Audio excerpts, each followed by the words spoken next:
La la la la la. La la la la la. La la la la la. La la la la. I am back. So to anybody that's actually been a part of this process, it's been super crazy how quickly this shit has evolved and how quickly it's gone to next level, next level, next level. A society session is a space that I create to devote and highlight a cause that I'm passionate about. So in the past, I've thrown parties and concerts that were meant to highlight the underground and honor artistic integrity. So this is designed to inspire you guys this conversation. Today I'm talking to three amazing ass people. I'm talking to VanJess, my homegirls VanJess, Little Simz, and SZA. Yay!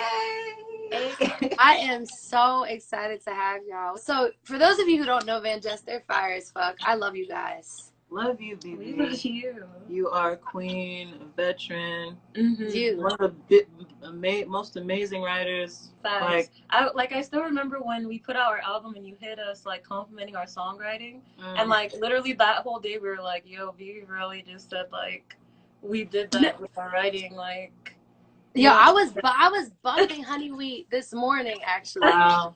I feel like the recent trend of music has been like people really love the 90s, and I feel like that era is difficult to emulate, but you guys did that shit so tastefully and put your own spin on it.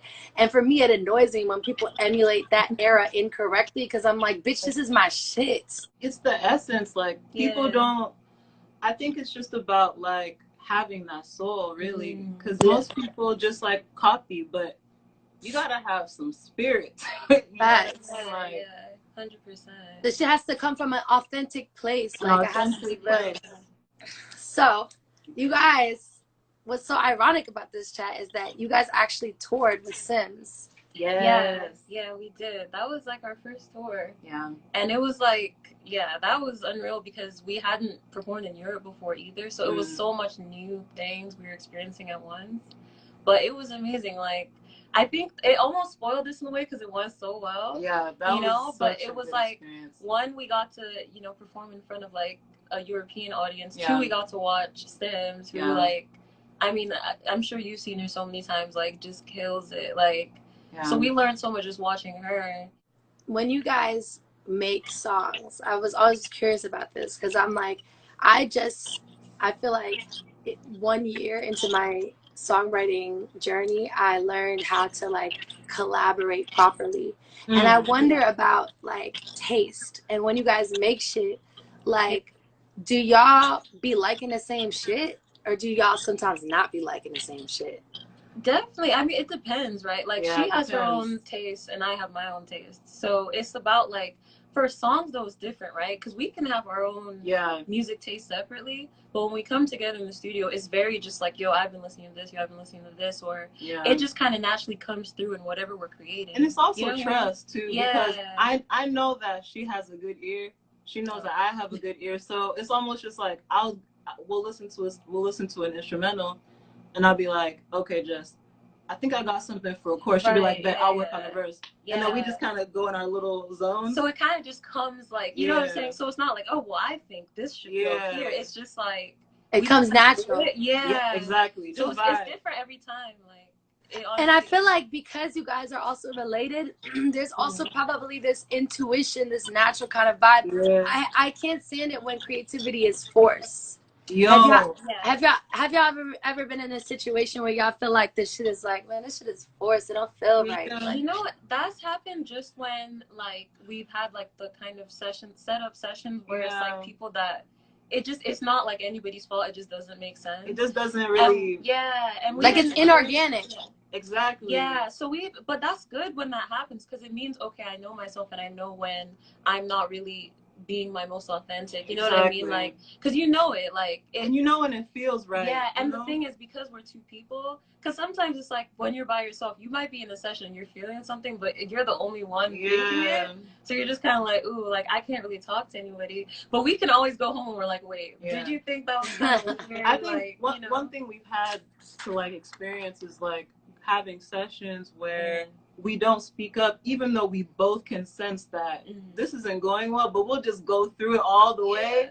And at the end of the night, when we're at home, we're like, man, this song ain't really it. And then we're like, but then we gassed it. Sessions. But it's okay. Like, that's okay to happen. And it happens, you know, but then it's like, it's even more special when you do create with new people and you're like, whoa, like, that was crazy. Sometimes that was fun. You know?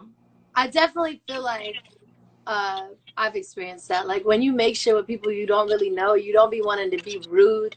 Like, so you just like, you're like, yeah, it's tight. Well, really, it's not.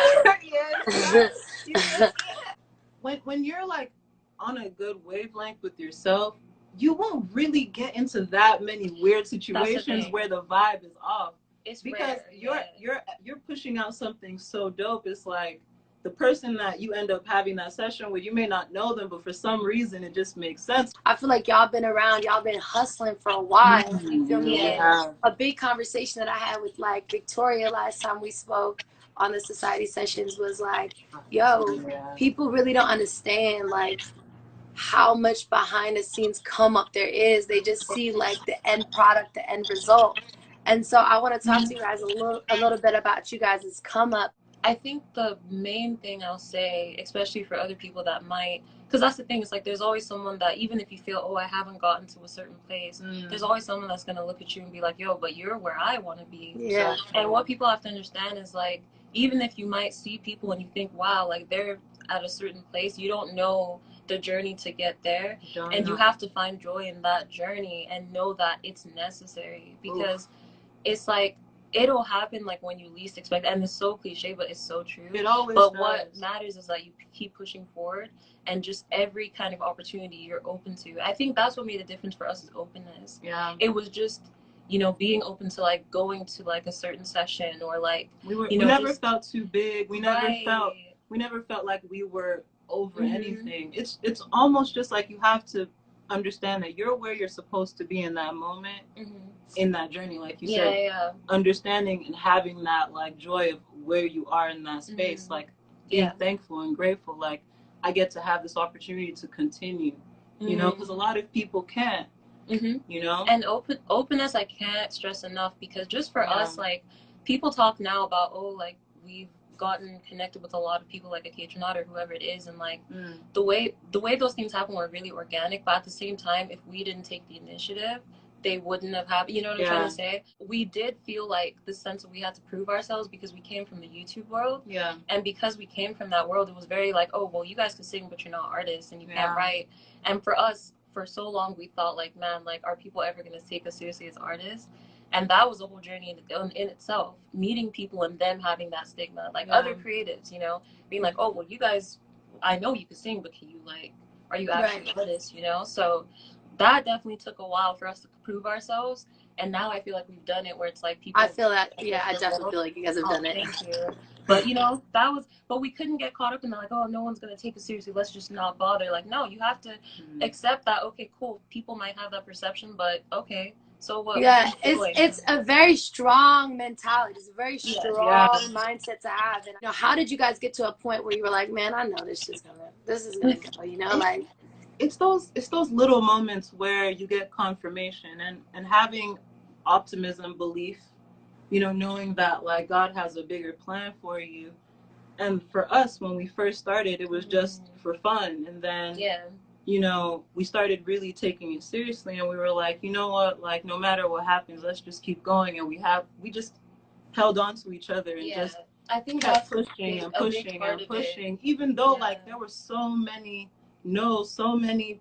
people even who like put a lot of doubt in our ear, but you know, having our family supporting us constantly and sacrifice, you know, because we started off having so much fun with it.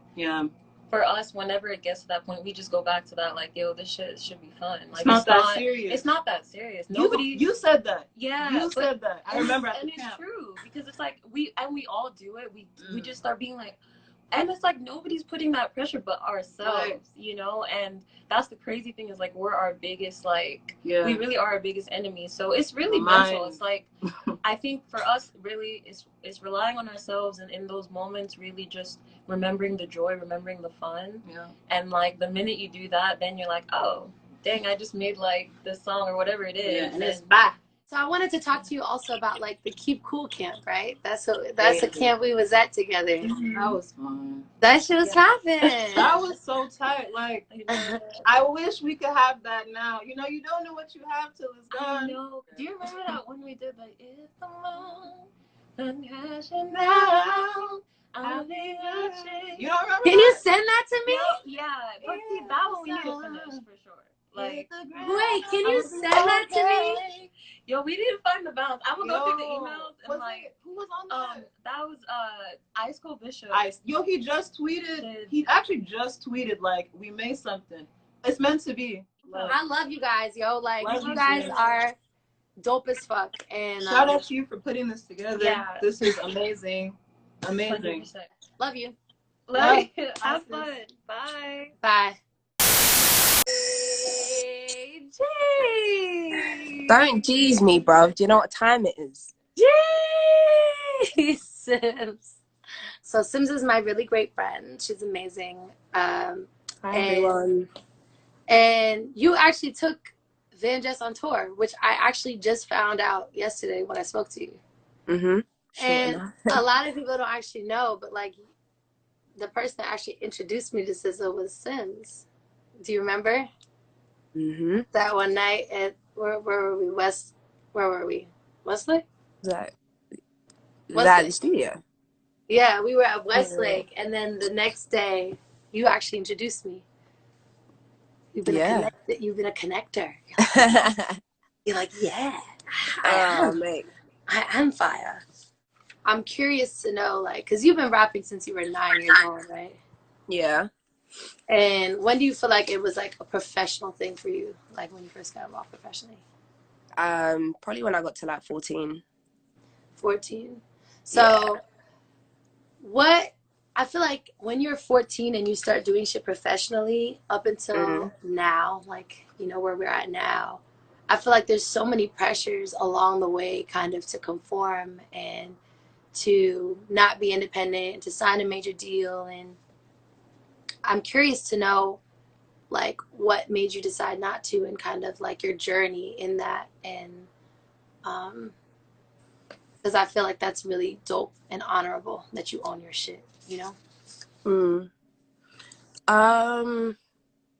you know what? For the longest time, I was the artist that always wanted to be signed, because that's the only way I thought it was possible to get to where I wanted to get to.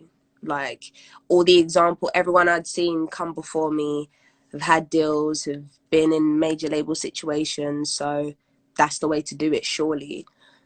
But as I start going to meetings and as I start sitting down with people or whatever it is, I just realized that actually this probably isn't the route for me. Or maybe I was just in search of like the perfect deal, which I don't know, maybe there is, maybe there isn't, I don't know, but I didn't get that.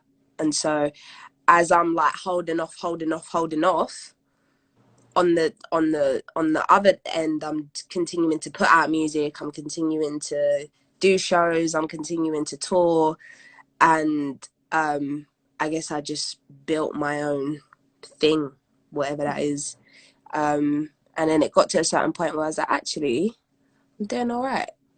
You know, it's hard. It's definitely hard, and it's definitely the stairs and not the escalator route. But I think it's super rewarding, and it depends on what kind of artist as well. You know, some artists work better probably in a major label system or whatever that is, and some artists work better independent.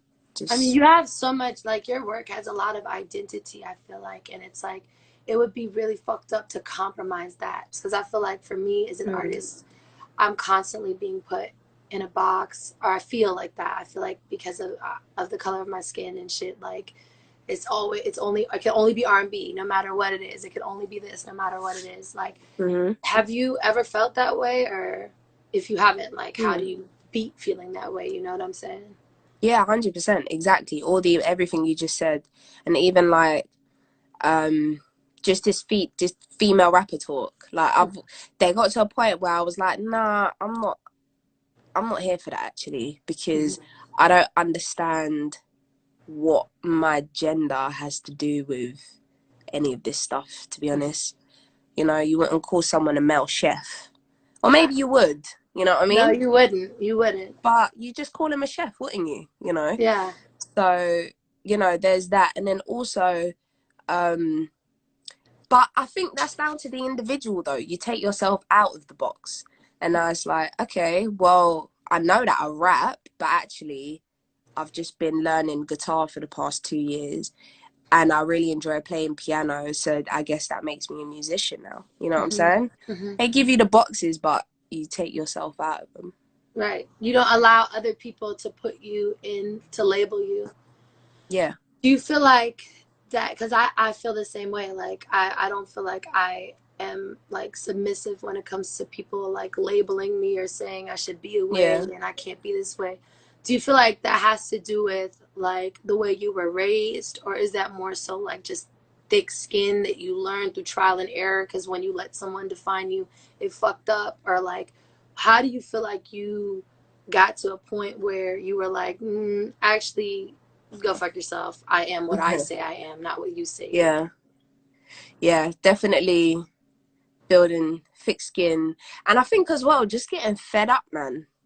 Like, I'm a patient person, and I can be very tolerant, but I don't know, sometimes I guess everyone has a threshold, isn't it? And especially if you know yourself and you know you're more, it gets to a point where like I'm not having that actually. Like I believe so. Yeah, man. You know what I'm saying? And then also, you know, down to how I was raised. I grew up with a single parent. I'm the youngest of 4. And my mum's a foster carer, so I've always had like kids in and out my house.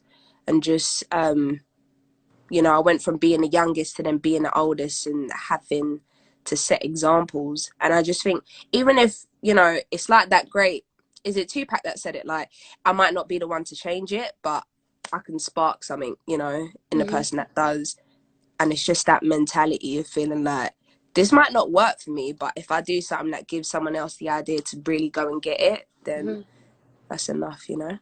Do you ever feel like, have you ever felt the pressures of like the powers that be? I don't know, like society kind of pitting us as women of color specifically, like against each other, or are you like, nah, not really, that shit don't affect me, I'm like mad cool? No, it's bullshit. Yeah. 100%. It's like this one in, one out shit. I'd never understand it, you know? I don't either. There's more than enough room for us all to exist within the same space. But honestly, I think that also starts here.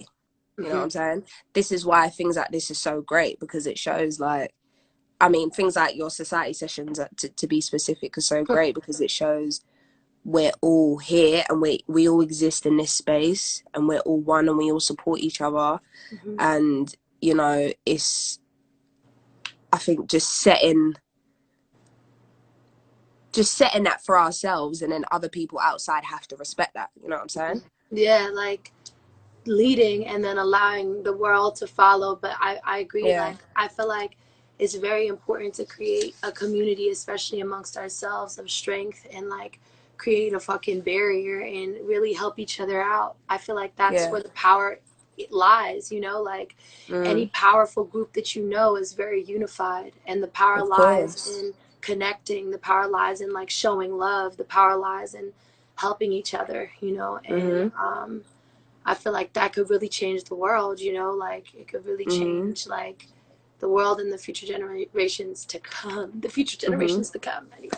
But you thought, yo, let me tell you something about Bibi. Bibi's always been on this, like, you know, bringing people together and trying to do some revolutionary shit. So, like, you know, let me just make it known on here that this is a woman that is, you know, doing some incredible stuff, and I'm just proud of you and your journey.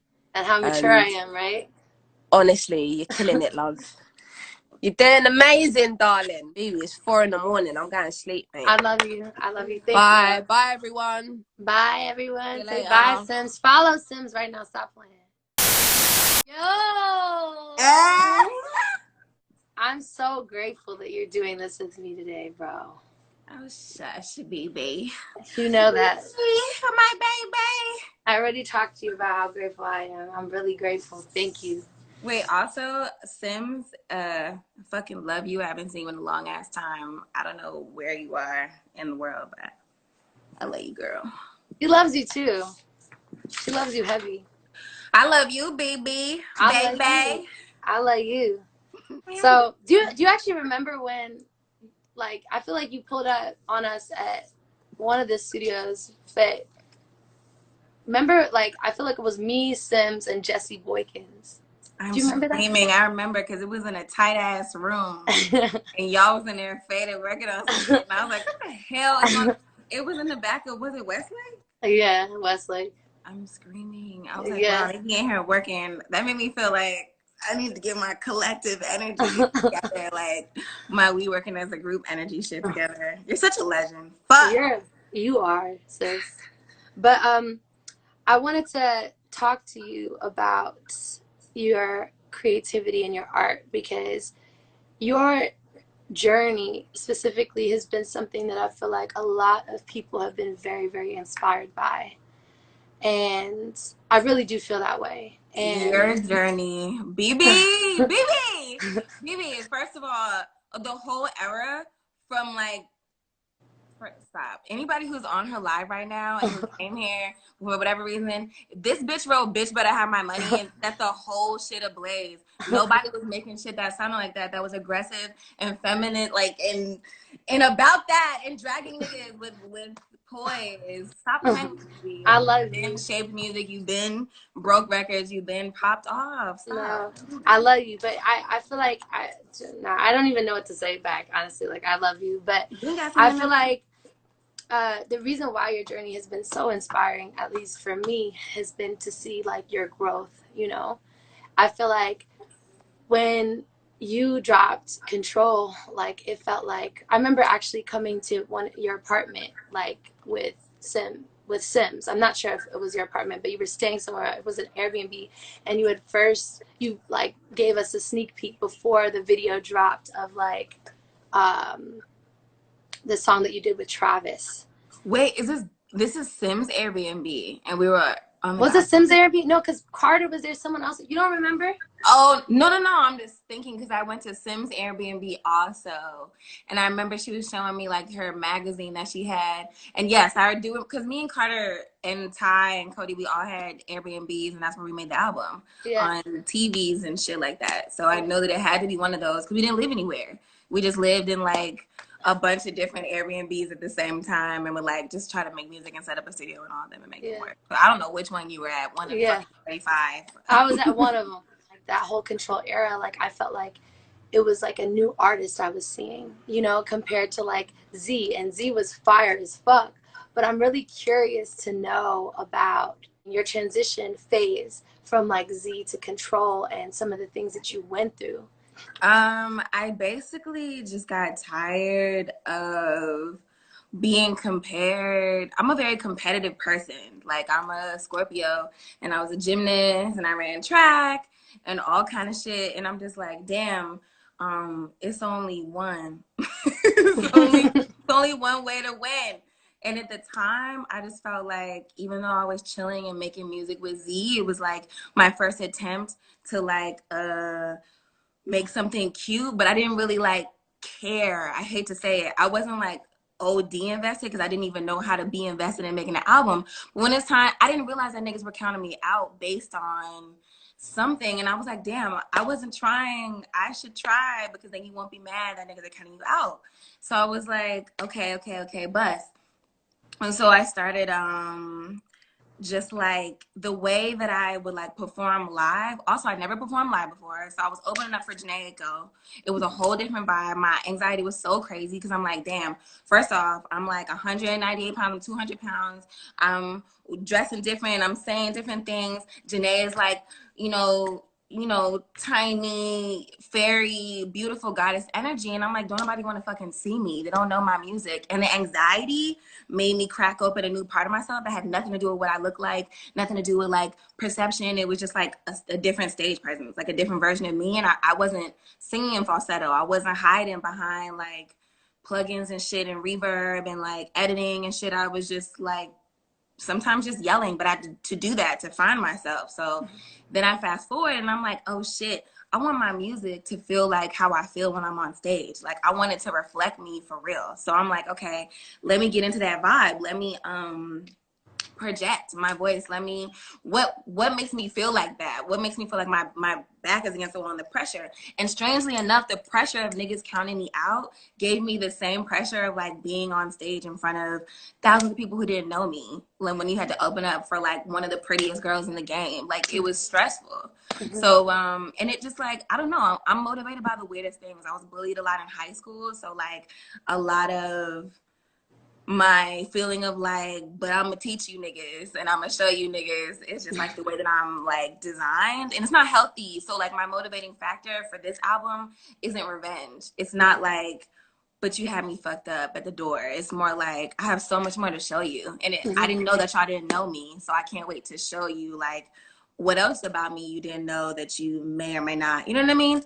Yeah. So it was just like a different. I just had so much to say. And I was so irritated at like the state of my life in general. I was tired of like not having shit, of being in LA for mad long and like sleeping on couches and futons with niggas I didn't really know that well. Like that, but just because we were all rapping together and like singing together, I was tired. I just wanted to like do something that would change my trajectory. And I just went into like a weird tunnel vision mode where I was just like, do or die type beat. And I called all the writers in the world. I'm trying to, hey, didn't I call you? Did I call you? You did call me. I called all the writers in the world. I'm like, yo, first of all, you're one of the only ones that even showed up for me, right? Everybody else told me, no, fuck out of here. I'm like, oh, okay, bet. So they want me to lose. It's crazy.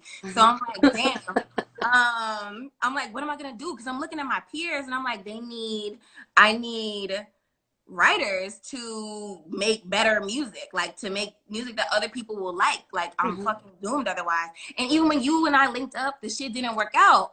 I know. I don't even know if we were beefing or what was happening. Nigga, it was anxiety. I didn't understand what you wanted me to do. You just started playing music and I was like, I never worked with a writer, so I didn't know what you were supposed to do either. I'm like, just do the thing that they be doing. I wish you was like, yo, bitch, get in the booth. I would have been like, okay. I felt like it was going to be rude of me, but that's what it was. It was strict. Remember when I showed you my hand and I was shaking? Do you remember that? No. And then you played like the craziest music I ever heard in my life. I'm like, so you're not going to write, you're not going to help me, and now you just like ruined whatever small amount of self-confidence I might have had before you got here. Please get the fuck on. No. And then I don't know, but then it was crazy listening to your music and like just seeing how you didn't give a fuck, like inspired me. And then I stopped like looking left and right. I stopped waiting for niggas to like make time for me. I'm like, all right, period. I'm not gonna get a writer. Niggas are not coming over and it's just not gonna happen. So learn how to excite yourself. My whole thing is I have the attention span of a fucking fruit fly, whatever. I'd be bored fast. I'm like, how do I make this interesting? Whatever I'm going to do for myself. And then I just started thinking in that way. And then I like taught myself how to write a little better. But it's really, 100%. This is like you and Frank and Jasmine Sullivan and like really genius minds that just like catapult me to being like, oh, you got to get smarter. Because like, Bibi is smart, like in a different way. It's not quantifiable. It's just like you're so like you have an endless like well of inspiration. And so do you. It was so inspiring to see you come into yourself, and I feel like that anger, and not even that anger, just that want to like show niggas that they got you fucked up, to me is so inspiring, because it's like a lot of people crack, a lot of people break, and I did break. I cracked. Girl. I cracked so much I didn't give a fuck about what niggas thought by the time it came out. I was like, honestly, it just so happened that they ended up liking it. Like that was just like a luck of the draw type shit. I was more so just on some like I gotta do my own shit and niggas could eat my meat because I don't care. No, but it was I remember being inspired and being like, whoa, this bitch just flipped it. Like, she just flipped the whole shit. So this next album that you're working on, in comparison to when you were working on Control, is like not coming from a place of like, bitch, fuck you. It's like, okay, let me actually show you what I have. No, like, it's also coming from a place of bitch, fuck you. Because that's just who I am. Also, like, I feel like a lot of people don't even like know me because it's like you could be positive and like have growth like as a human being and still be like, but it's also fuck you. And like, please don't get me fucked up. Like, you have me fucked up at hello type beat. And it's a very like it's a very inspiring, motivating like type of vehicle. So it's always fuck you, but it's plus life experience expansion, and the only goal isn't to like top something or complete something, or it's just to like really take the fuck you and make it unfuckwittable to where it's like we don't have to talk about it. Like, I don't want to talk about it. I don't want to credit if that's where we're going. And thank you so much for coming. And that's all I have. So that's it. I'm trying to find a way to talk less. It's like by saying it all in my music. And it's like there's so many other, I was talking about relationships that I had like from fucking college and like the end of 12th grade on Control. And it's like now I've gotten in so many arenas where it's like, wow, I went from dating a nigga who's paying for me to eat and like live my life because like he's like 7 years older than me and I'm just a mature person and I don't have any bread, but I feel like I'm indebted to this person and like I need to do something with my life and like I have all this resentment. I'm not moving from that. I'm on this whole album is more like I have my own bag. I don't really like have energy to tolerate much of anything, and it's not whether I had a bag or not. It's more so the understanding. It's the inner bag. It's the inner understanding of just like no, no, I can't waste the time, and I can't waste the time not believing in myself. So it's like I'm really also testing genres that I never really fucked with before, just because I just feel like, yes, everything is so fucking weird. Like in the world, it's like, why not also get weird in the music realm? Because that's where we flourish. That's where we download information, and people download information when they listen to us. And I just feel like, and I don't know, I just wanna keep the downloads fresh and coming, but also give niggas that good like. It knocks though. I'm not trying to make things that are like, I'm not trying to make noise. I'm not in the business of making noise. But I love noise, me myself personally. Like because I understand the art within the noise. And that's really where the beauty and that, because within the noise you find a stirring that inspires you, and then it's just like, oh shit, this is one thread within this big noise or whatever. But whatever. I just I don't know, like Empire of the Sun, a lot of that old shit is like noise because it's loud. It has like 58,000 parts to it, and it's like but it's really it's so inspiring and it's emotive and it's like some shit you can't really put your like finger on. It's a vibe. It's like a sound. So that's, I feel like tapping into those kind of things, but then dragging them into my world or into the world that like I can understand and dissect and like be and breathe type shit. So like fucking with Elliott Smith, but like making it me, fucking with Joni Mitchell energy, but making it me. That would be fire though. It's already done, and I have to send it to you. It's already done. That is fire. When you said Joni Mitchell, I was like, dog, that's actually next level.